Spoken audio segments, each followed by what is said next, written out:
The stars looked the same as they always did through the main screen of the UFS Resilience.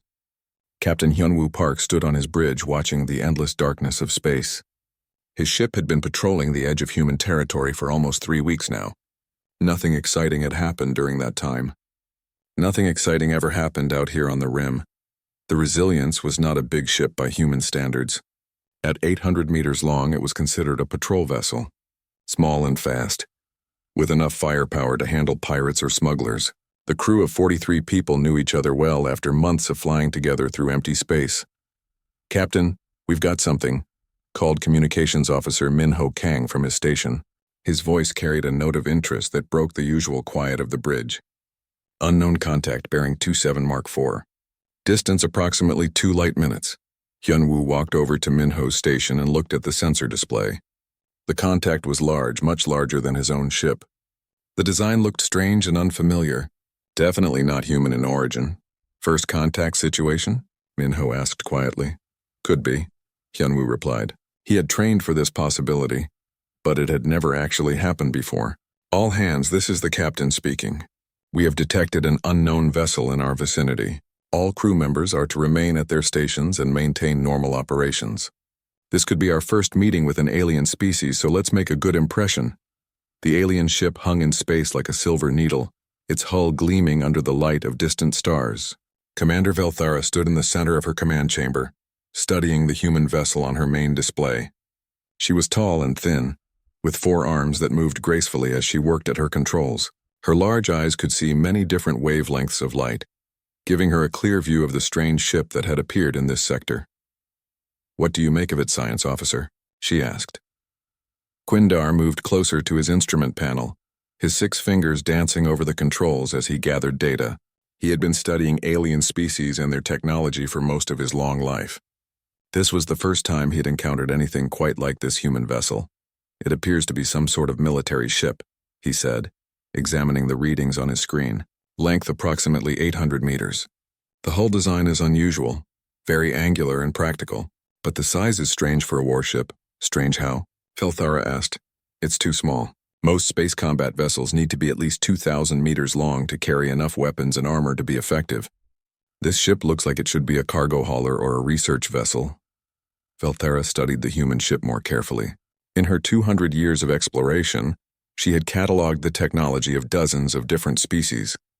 Most followed predictable patterns as they developed spaceflight capabilities. They started with chemical rockets, moved to fusion drives, and slowly built larger and more powerful ships over centuries. "Run a complete scan," she ordered. "I want to know everything about this vessel. Crew size, weapon systems, power output, hull composition, everything." "Yes, Commander," Quindar replied, adjusting his instruments to begin a deep probe of the alien ship. On the human vessel, Chief Engineer Soo-Jin Kim noticed the scanning beam immediately. Her instruments detected the energy patterns sweeping through their hull, probing their systems and trying to analyze their technology. "Captain," she called out from her engineering station, "we're being scanned. Deep-level analysis, very thorough. Someone wants to know what we're made of." Hyunwoo moved over to her station. "Can they penetrate our security systems?" "Some of them," Soo-Jin said with a slight smile. "They can see the basic structural information. Hull thickness, crew areas, engine placement. But the important systems are protected by quantum encryption. They won't be able to see how our reactor actually works or what our real weapon capabilities are." "Good. Let them look around. Maybe they'll learn something interesting about us." Back on the alien ship, Quindar was growing more confused with each passing minute. The scan results were showing him things that didn't make logical sense according to everything he knew about spacecraft design. "Commander, I'm getting some very unusual readings," he reported. "This vessel appears to have only 43 crew members aboard." 43? Velthara moved closer to examine the data. "That's impossible. A warship of this size should require at least 300 people to operate effectively." "That's what I thought too," Quindar agreed. "But the life signs are clear. 43 individuals, all in excellent health and showing no signs of stress." "Maybe it's not a warship," Velthara suggested. "Perhaps it's an exploration vessel with light armament." "I don't think so." Quindar pointed to his display screen. "Look at these energy signatures. These are definitely military-grade weapon systems. Very advanced ones, too. The power requirements are enormous. Velthara felt a cold sensation in her chest. Something was not adding up about this alien ship. Show me the power readings. Quindar switched his display to show the energy output from the human vessel. The numbers made Velthara's heart beat faster. This can't be right, she said slowly. According to these readings, that small ship is producing more power than our largest battle stations. I've checked the sensors 3 times, Quindar replied. The readings are accurate. Their power source appears to be incredibly compact and efficient. It's like they've managed to compress a star into the size of a small room. On the human ship, Navigation Officer Taehyun Ryu was monitoring the alien vessel's movements. Captain, they're holding position about 2 light minutes away. No aggressive maneuvers, but they're definitely watching us. Are their weapons powered up? Hyunwoo asked. No, sir. Energy signatures indicate passive sensors only. They seem curious rather than hostile. Hyunwoo nodded. Keep monitoring them. If they make any threatening moves, alert me immediately. Weapons Officer Kyung-ho Lee looked up from his console. Captain, should I prepare our defensive systems? Just as a precaution? No, Hyunwoo said firmly. We don't want to give them the wrong impression. This might be their first encounter with humans. Let's try to appear friendly and non-threatening. The alien scanning operation was now penetrating deeper into the human ship's systems, and what Quindar found there made him step away from his instruments in shock. Commander, he said in a voice barely above a whisper, you need to see this immediately. Velthara hurried over to his station. On the display screen, she could see a cross-section view of the human ship's central reactor core. It showed a sphere of contained energy that seemed to bend the very fabric of space around itself. What am I looking at?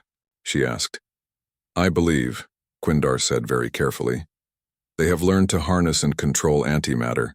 Not just use it as fuel, but actually manipulate it like we would manipulate electricity or magnetism. Velthara stared at the display in disbelief. Antimatter was the most dangerous and powerful substance known to science. Her own people had theoretical knowledge of it, but actually controlling it was considered impossible. One tiny mistake would result in an explosion that could destroy entire star systems. That's not possible, she said.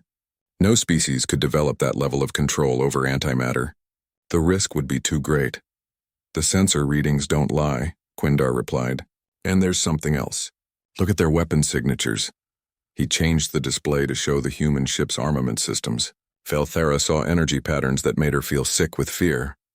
Those weapon readings, she whispered. They could destroy our ship with a single shot. Multiple shots, Quindar corrected.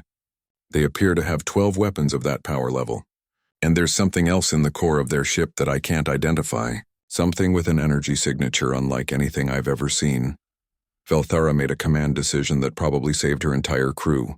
Navigation, take us to maximum safe distance immediately. Full power to engines.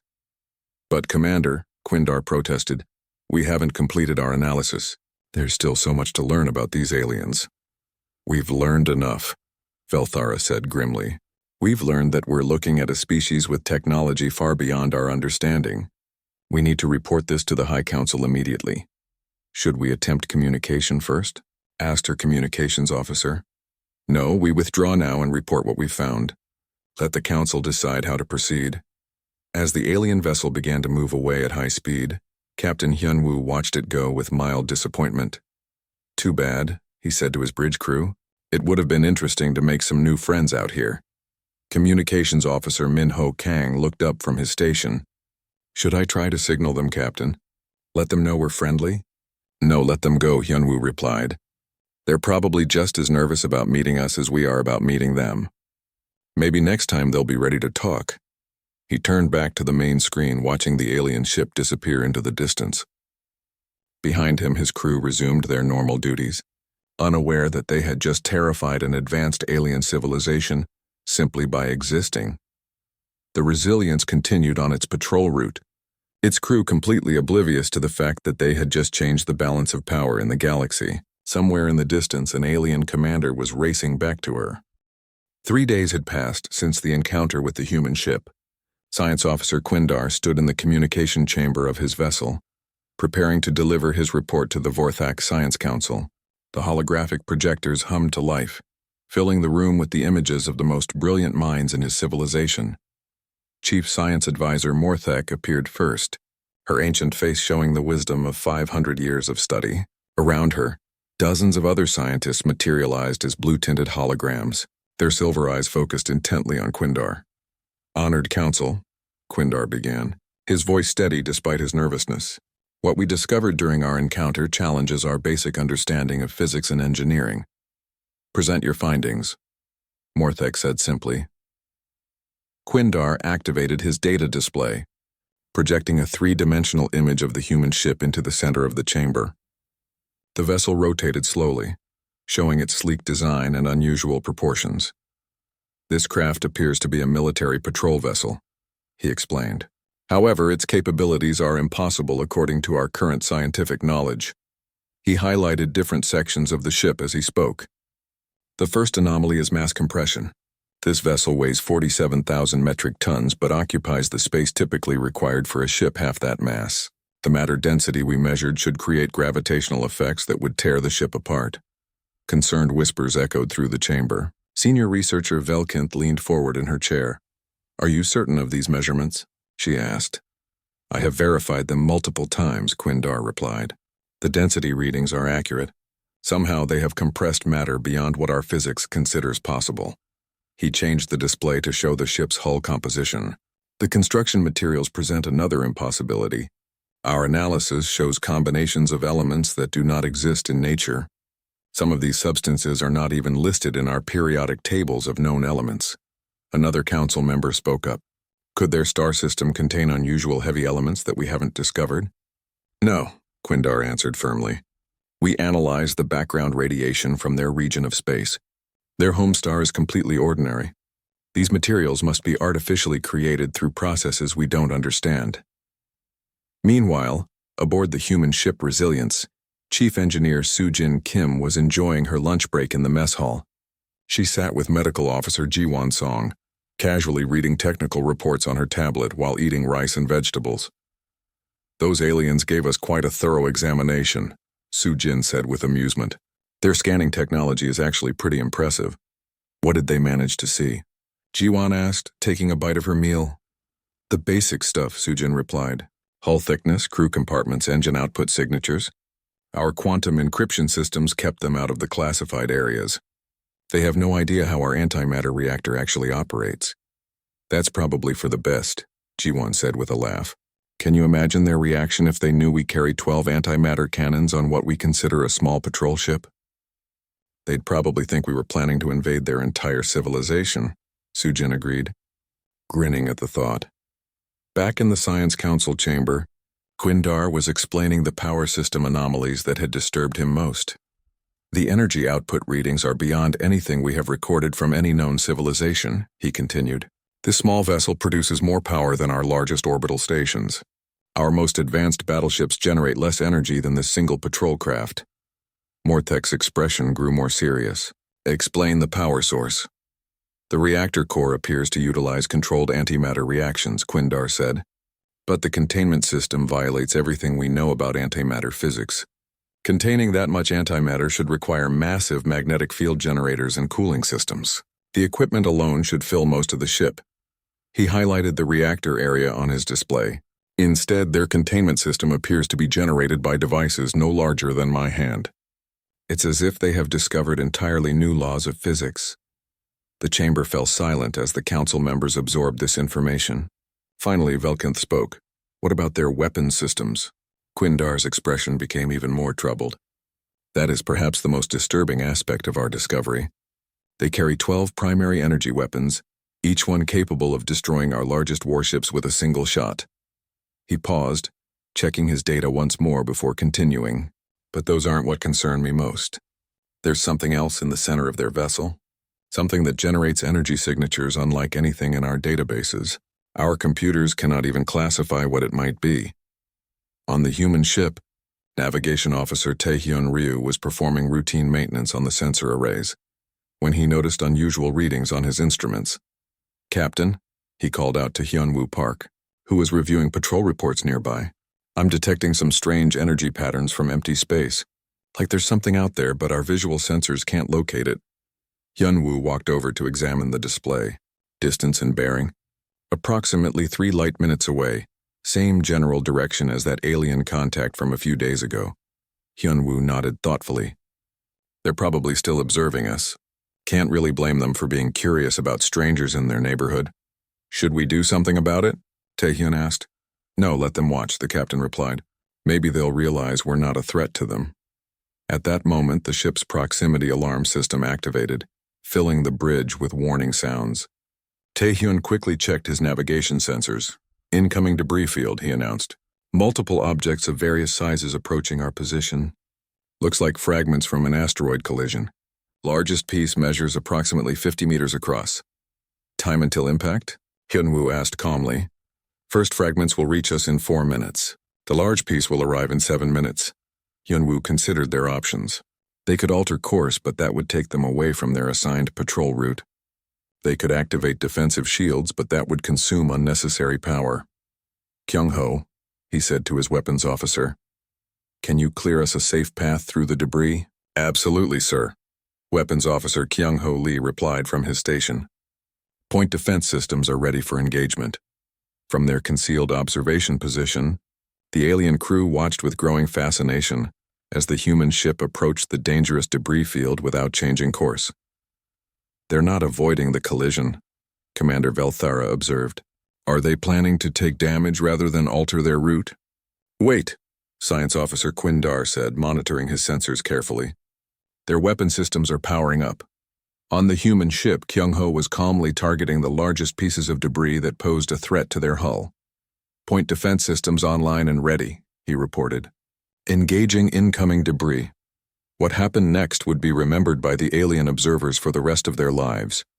Instead of the bright energy beams they expected to see, the human weapons fired what appeared to be small spheres of absolute darkness. When these dark projectiles made contact with the asteroid fragments, the rocks didn't explode or break apart. They simply ceased to exist completely. No debris, no energy flash, no fragments. The matter just vanished from space as if it had never been there. By all the gods of space, whispered Commander Velthara. What kind of weapons are those? Quindar was frantically recording every detail of what he was witnessing. Commander, those weren't energy weapons at all. They fired controlled antimatter projectiles. They're using antimatter for routine point defense. That's completely insane, Velthara said, her voice filled with horror. One miscalculation with antimatter and they could destroy their own ship. How can they use such dangerous weapons so casually? Look at their crew readings, Quindar replied, checking his biological scanners. Heart rates are normal. Stress hormones are at baseline levels. They show no signs of anxiety at all. They're treating antimatter weapons like we would treat simple laser cutters. On the human ship, the debris clearing operation was already finished. The threat had been eliminated with casual efficiency. Nice work, Captain Hyunwoo said approvingly. All clear ahead. Resume normal patrol speed. Thank you, Captain, Kyung-ho replied, already powering down the point defense systems. Should I log this as a combat engagement? No, just mark it down as routine navigation hazard removal, Hyunwoo said. Nothing unusual about clearing space debris. Medical Officer Ji-won Song had observed the entire incident from her station. You know, she said thoughtfully. We probably just gave those alien observers quite a shock. What do you mean? Asked Taehyun. Think about it from their perspective, Ji-won explained. We just used antimatter weapons to remove space debris. That's like using nuclear missiles to clear pebbles from a walkway. Chief Engineer Soo-jin Kim looked up from her technical reports. Actually, that's a pretty accurate comparison. Most civilizations probably consider antimatter to be their ultimate weapon, if they can use it at all. We use it for everything from main guns to point defense to reactor fuel. Back on the alien observation vessel, Quindar was updating his report to the Science Council with increasingly alarming data. The emergency session of the Vorthak High Council had been running for 8 hours without a break. The great chamber buzzed with nervous energy as representatives from across their civilization debated the most critical decision in their species' history. High Admiral Morgoth stood at the center of the room, surrounded by holographic displays showing everything they had learned about humanity. The evidence was overwhelming and terrifying. The choice before us is simple but vital, he announced to the assembled council members. We must decide whether to treat humanity as a threat that must be destroyed or as a potential ally too dangerous to make into an enemy. Senior Counselor Kethamore was the first to speak. The evidence is clear. They possess technology that could end our entire civilization. If they have aggressive intentions toward other species, We must take action before they become even stronger. And exactly how do you suggest we take action? Challenged Counselor Veltham from across the chamber. Their single patrol ship could destroy our entire battle fleet. According to our intelligence, they have thousands of ships like that one, plus many that are even more powerful. The debate continued as fear and logic warred in the minds of the council members. They had discovered a species more advanced than themselves, but had no way to determine what humans actually intended to do with their overwhelming power. Meanwhile, aboard the human ship Resilience, Communications Officer Minho Kang was running his daily analysis of background radio signals when something unusual caught his attention. "Captain Park," he called out from his station. "I'm detecting organized communication patterns from the area where we encountered that alien ship weeks ago. Very sophisticated encryption, but I can identify the carrier wave signatures." Captain Hyunwoo Park walked over to examine the data on Minho's screens. "How long have they been transmitting?" "Several hours, sir. The signal strength and distribution pattern suggests a large communication network. They appear to be having extensive discussions with someone very far away." Hyunwoo studied the information thoughtfully. "Are they discussing us?" "Unknown, sir. Their encryption is more advanced than anything in our current databases, but the timing strongly suggests they're reporting our previous encounter to their leadership." "Interesting." Hyunwoo made a decision that would reshape the political structure of the known galaxy. "Minho, can you penetrate their stealth systems?" "Absolutely, sir. We've been tracking their energy signatures since our first meeting. Their cloaking technology is impressive, but our sensors are significantly more advanced. Open a direct communication channel to their ship." Minho hesitated, his fingers hovering over the control panel. "Sir, first contact protocols require authorization from Fleet Command before initiating diplomatic communication." "Sometimes," Hyunwoo said with a slight smile, "it's easier to apologize for taking initiative than to wait for permission to do the right thing." "Open the channel." On the alien observation vessel, communications specialist Drenka suddenly straightened at his workstation, his four hands dancing frantically over his instruments. "Commander Velthara," he called out in a voice filled with shock. "We're receiving an incoming transmission." "From our home fleet?" she asked hopefully. "No, Commander. From the human ship. Direct communication on our primary frequency. They're speaking to us." Velthara felt her blood freeze in her veins. "That's completely impossible. They cannot know our communication frequencies or protocols." "They're transmitting in perfect Vorthak, Commander," Drenka said, his voice barely above a whisper. "Flawless grammar and pronunciation." "Put the transmission through to the main speakers," Velthara ordered, though every instinct told her to flee immediately. Captain Hyunwoo's calm voice filled the alien bridge, speaking their language as if he had grown up with it. "This is Captain Hyunwoo Park of the United Federation ship Resilience. We are aware that you have been observing us for some time. We have been observing you as well. Your stealth technology is quite impressive, but we have been tracking your energy signatures since you first arrived in this system. We thought it might be time to have a conversation." The alien bridge fell into complete silence. Every crew member stared at the speakers as if they had just heard the voice of a god. Finally, Velthara found the courage to respond. How is it possible that you know our language?"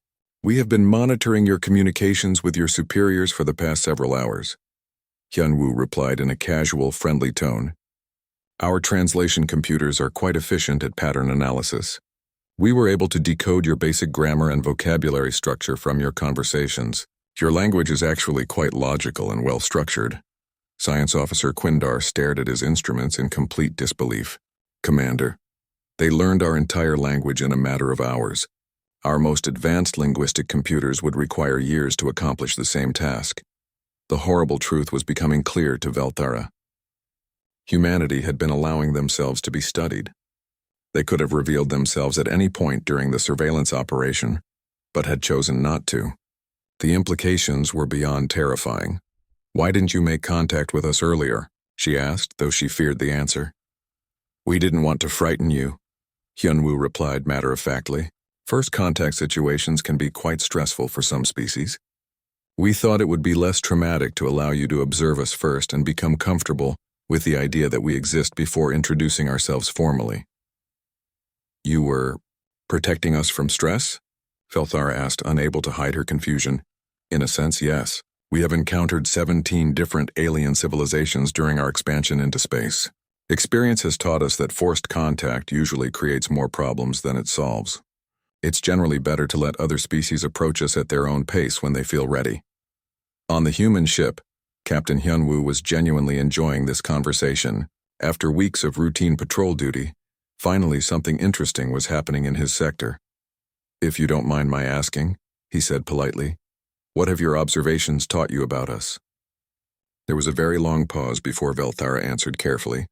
"We have learned that your species is technologically sophisticated." Hyunwoo chuckled softly. "That's a very diplomatic way to phrase it. We understand that our technology can seem somewhat intimidating to species encountering it for the first time, but I want to assure you that we are not naturally aggressive beings." "Not aggressive?" Velthara couldn't keep the disbelief out of her voice. "Your ship carries enough weapons to destroy entire worlds." "Well, yes," Hyunwoo admitted thoughtfully. "This is actually one of our smaller vessels, but you're correct that we do maintain significant defensive capabilities. We have learned through experience that the most effective way to avoid conflicts is to make it very clear that fighting with us would be extremely costly for everyone involved. You consider world-destroying weapons to be defensive?" Quindar whispered to himself. Hyunwoo continued his explanation. "We have been a spacefaring civilization for approximately 2 centuries now. During that time, we have made contact with 17 different alien species. I'm pleased to report that we have never been forced to fire our weapons in anger. Most civilizations, once they understand our capabilities, find that peaceful negotiation is much more profitable than warfare." "And what happens if a species chooses warfare instead of negotiation?" Velthara asked, though she dreaded the answer. "Then we end the conflict as quickly and decisively as possible," Hyunwoo replied in the same calm, reasonable tone. "We have found that prolonged conflicts cause unnecessary suffering for everyone involved. It's much kinder to make any aggression too expensive to continue." Back in the Vorthak High Council chamber, the emergency session was interrupted by an urgent transmission from Commander Velthara. "High Council," she reported, her voice shaking slightly. "The humans have initiated contact. They have been aware of our surveillance operation from the very beginning." "What are their demands?" asked High Admiral Morgoth, expecting the worst. They have no demands, sir. They are asking if we would like to establish formal diplomatic relations between our civilizations." The council chamber erupted in confused discussion. This was not how anyone had expected first contact to proceed. Velthara continued her report. "They claim to prefer peaceful relationships, but they have made their overwhelming military superiority very clear. They are offering friendship, but from a position of absolute strength." "What is your recommendation, Commander?" Morgoth asked. "I recommend that we accept their offer of diplomatic contact," Velthara replied without hesitation. "We have 3 realistic options: attempt to fight them and face certain annihilation, try to ignore them and risk future conflict when they decide we're a threat, or establish peaceful relations while they're still offering them. Do you believe peaceful coexistence is actually possible?" "Sir, they could have destroyed us at any moment during our surveillance operation. Instead, they allowed us to study them and then politely introduce themselves. I believe they genuinely prefer cooperation to conquest," Science Officer Quindar added his assessment. "High Admiral, our analysis suggests that humanity is a species that has achieved peace." 2 weeks had passed since the alien ship fled from human space. The Vorthak Intelligence Division had been working day and night to learn more about this terrifying new species. Their advanced computers finally managed to break through some of the simpler human communication codes, giving them access to basic transmissions. Intelligence Officer Drenka sat hunched over his workstation, carefully studying the decoded messages. Most were routine communications between crew members, but some contained information that made his blood run cold. "Commander Velthara," he called through the ship's internal communication system, "you need to hear what I've found." Velthara arrived quickly, still haunted by nightmares about antimatter weapons being used like simple tools. "What have you discovered?" "I managed to decode a conversation between the human ship's captain and one of his officers," Drenka explained. "The content is disturbing." He activated the audio playback system. The voices of Captain Hyunwoo Park and Marine Commander Da-Yun Choi filled the room, speaking in calm, matter-of-fact tones about things that made the aliens' hearts race with terror. "This is Captain Park speaking to Marine Commander." Choi about their military procedures, Drenka explained before playing the recording. The human voices were clear and casual. Da-un, make sure your Marines understand our basic engagement rules. If something is worth shooting once, it's worth shooting with enough force to eliminate the target. It's backup systems, and anything that might try to get revenge later. The response came immediately. Understood, Captain. Total overwhelming force prevents future problems. It's always better to use too much firepower than not enough. Velthara stared at the speaker in disbelief. They plan for revenge attacks before they even start fighting? It gets worse, Drenka said grimly. Listen to this part. The recording continued with Marine Commander Choi explaining to her troops. Remember, we're not just fighting for ourselves. We're setting an example. If anyone attacks humans, we need to make sure they regret it so much that nobody else will ever try. This is their standard military thinking? Velthara asked, feeling sick. Apparently so. They don't fight to win battles. They fight to prevent all future battles by making the cost of fighting them too terrible to consider. Meanwhile, aboard the human ship, Marine Commander Da-Yoon Choi was conducting routine training exercises with her small unit.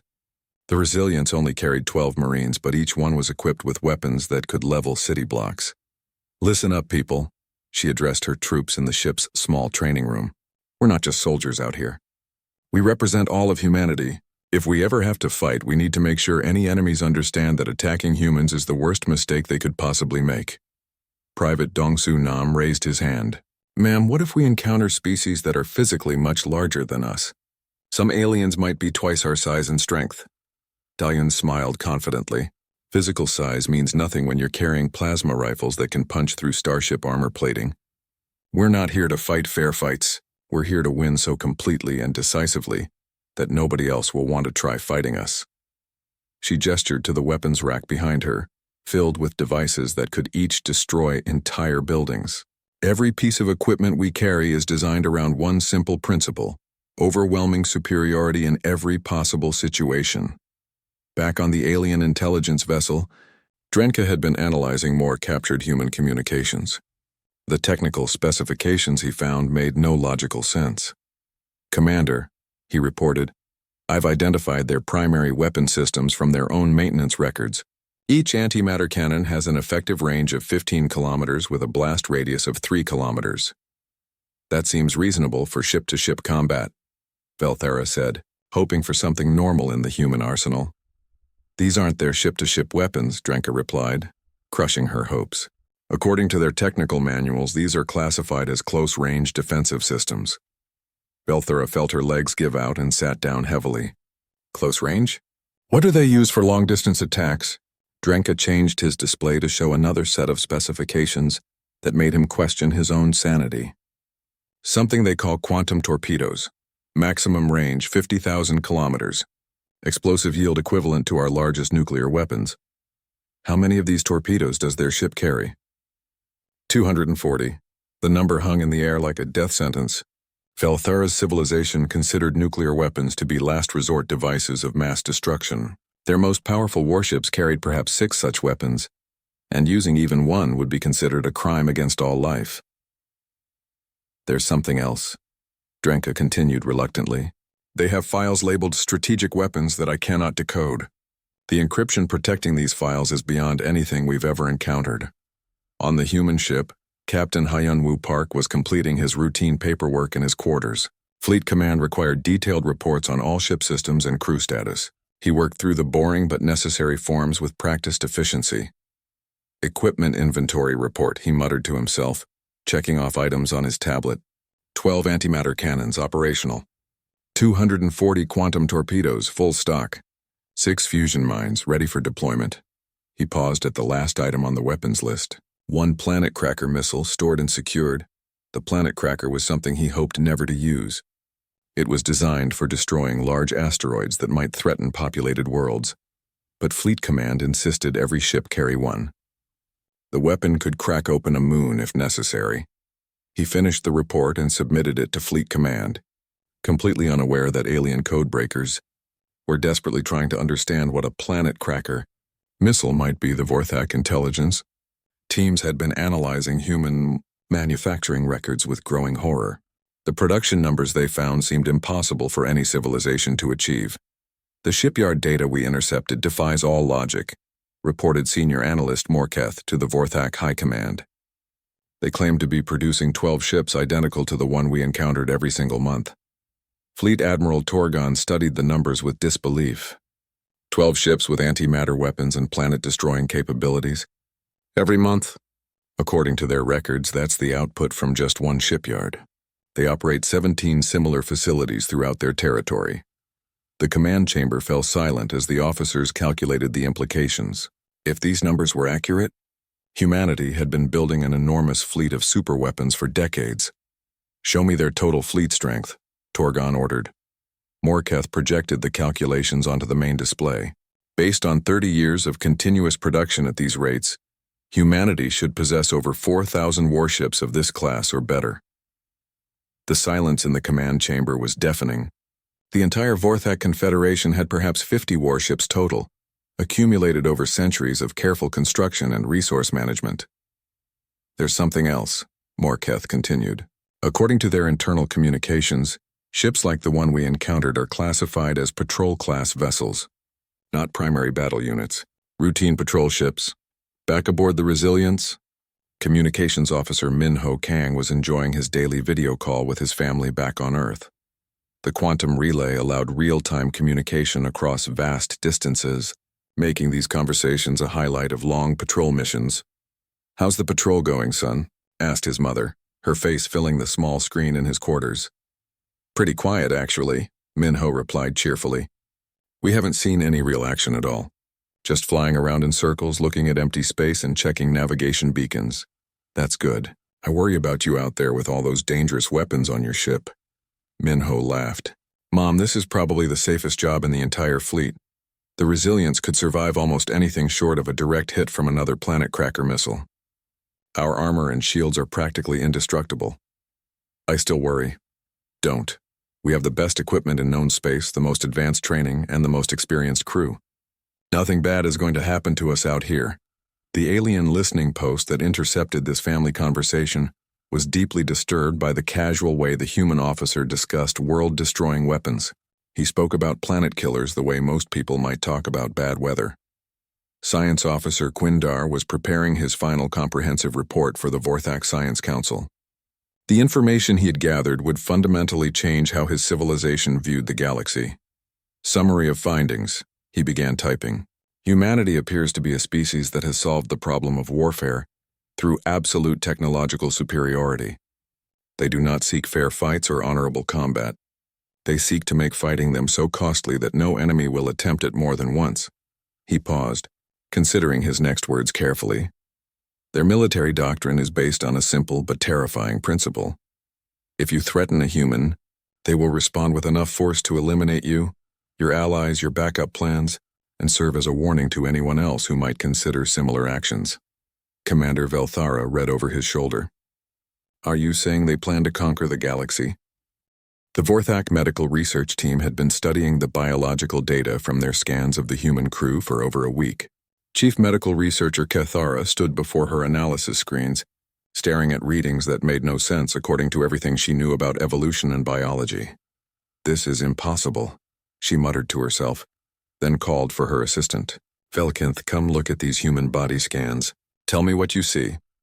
Senior Medical Analyst Velkinth approached the displays, her 4 eyes examining the detailed images of human anatomy.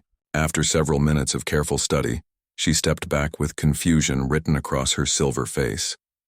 "These beings appear to be designed for warfare," she said slowly. "But that makes no evolutionary sense. Why would a species develop such extreme physical capabilities?" Kethara highlighted different sections of the human skeletal system. "Look at their bone structure. They have backup support systems throughout their entire skeleton. Even if they lose 30% of their bone density, they can still move and fight effectively. That level of redundancy is unnecessary for any normal species," Velkinth observed. "Most creatures would be completely disabled by injuries that these humans could apparently ignore." "It gets stranger," Kethara continued, switching the display to show internal organ systems. Their organs are arranged with multiple backup functions. A human can lose an entire kidney, half of their liver and significant portions of their stomach, and still survive for extended periods. Velkinth studied the organ layouts with growing amazement. They're built like military vehicles with redundant systems, as if their bodies expect to take severe damage and keep functioning. On the human ship Resilience, Medical Officer Ji-won Song was conducting her monthly crew health evaluations. She had no idea that aliens were studying her patient's biology with increasing horror. "All right, Tae-hyun," she said to Navigation Officer Tae-hyun Ryu as he sat on the examination table. "Let's check your physical condition and stress response levels. Fleet Medical Command wants detailed health reports on all long-range personnel." Tae-hyun relaxed as she ran various medical scans. "How do the results look, Doctor?" "Excellent as always," Ji-won replied, checking the readings on her instruments. "Your stress hormone levels are well within normal ranges, muscle tone is optimal, and your psychological profile shows perfect adaptation to extended combat readiness." "Combat readiness?" Tae-hyun asked with mild interest.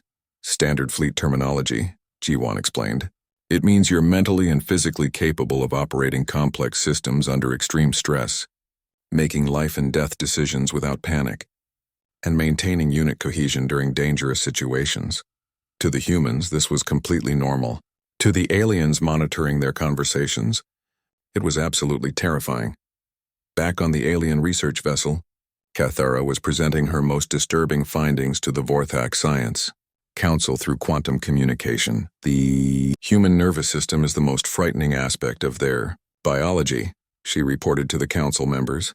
"Under stress conditions, their brain chemistry undergoes dramatic changes that would be fatal to most species." She displayed brain scan data on the holographic projector. When threatened, human brains release chemicals that reduce pain sensitivity by up to 70%, increase physical strength by 40%, and improve reaction speed significantly. "They have a biological combat mode?" asked Council Member Dorthek in disbelief. "Exactly. Their bodies automatically prepare for warfare when they sense danger, as if their entire species evolved while constantly fighting for survival against overwhelming threats." Senior Counselor Morthek leaned forward with concern. "Are you suggesting they're naturally aggressive?" "Not aggressive," Cathara corrected. "Adapted. Their biology suggests they come from an environment where extreme violence was so common that only individuals capable of surviving massive trauma could reproduce." The alien researchers had managed to intercept and decode some human historical records, and what they found explained the impossible biology, but made it infinitely more frightening. Historical data analyst Korveth had been working for days to understand human civilization development. The patterns he discovered painted a picture of a species that had been at war with itself for thousands of years. "Commander Velthara," he reported, "I've analyzed human historical databases going back 5,000 years. The pattern is consistent and disturbing." "Show me," Velthara ordered. Korveth projected a timeline of human history onto the main display. "In all their recorded history, there has never been a period of complete global peace lasting more than a few decades. They have been in continuous warfare with themselves for their entire existence as a civilization." "Continuous warfare with their own species?" Velthara asked in shock. "Exactly. They didn't develop their advanced technology through peaceful scientific research. They developed it to kill each other more efficiently. Every major technological breakthrough in their history corresponds directly to a major military conflict." The timeline showed the progression clearly. Humans learned to fly because they wanted to drop explosives on their enemies. They split atoms to build devastating weapons. They went to space to build even more powerful weapons. "But they seem peaceful now," Velthara protested. "Do they?" Korveth asked.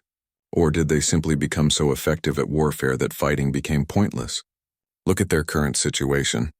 They possess enough weapons to destroy their entire home planet dozens of times over. Why would anyone start a war when everyone knows it would end in complete annihilation?" The truth was becoming clear to the aliens. Humans hadn't learned to be peaceful. They had learned that being too dangerous to fight was the same thing as peace. On the human ship, Captain Hyunwoo Park was reading historical texts during his off-duty time. He enjoyed studying humanity's past, though some periods troubled him deeply. "Hard to believe we almost destroyed ourselves in the 20th century, he said to Chief Engineer Soo-jin Kim as they shared coffee in the mess hall. 2 world wars, Nuclear weapons, constant regional conflicts, Sujin agreed, shaking her head. Our ancestors came very close to wiping out human civilization entirely. Thank goodness we learned from those mistakes, Hyunwoo said. Now we have the technology and wisdom to protect ourselves without having to attack others. The fleet maintains stability. Sujin nodded. When everyone knows that starting a war would cost more than anyone could possibly gain, peace becomes the only logical choice. This casual conversation was intercepted by Vorthak intelligence and confirmed their worst fears about human society. The psychological analysis was perhaps the most disturbing aspect of the alien research. Cathara had been studying human behavior patterns and found something that challenged everything. She knew about intelligent species. They maintain what their own medical reports call operational sanity, while surrounded by civilization-ending weapons, she reported, to an emergency session of the Science Council. Every human on that ship knows they carry enough destructive power to sterilize entire worlds, and they treat it as completely routine. How is such psychological stability possible? Asked Velkinth. I believe, Cathara said carefully, they have evolved culturally and psychologically to live with ultimate destructive power. Their entire society has adapted to managing weapons that could destroy everything they care about. She showed brain activity scans of the human crew during their normal daily routines. Look at these readings. They show no anxiety about their weapons, no fear of the technology they control, no stress about the enormous responsibility they carry. That's not normal behavior for any intelligent species, Velkinth observed. No, it's not. It's the psychology of a species that has spent thousands of years learning to live with the power to annihilate everything around them. They're not naturally peaceful beings. They're naturally disciplined beings. The final piece of evidence came when the aliens discovered human entertainment and cultural media. Intelligence Officer Drenka had intercepted various human broadcasts and found them deeply disturbing. Commander, you need to examine these human recreational programs, he reported to Velthera. He displayed a collection of human movies, books, and games on the main screen. This is what they consider entertainment. Stories about warfare, survival against impossible odds, fighting overwhelming enemies with superior firepower.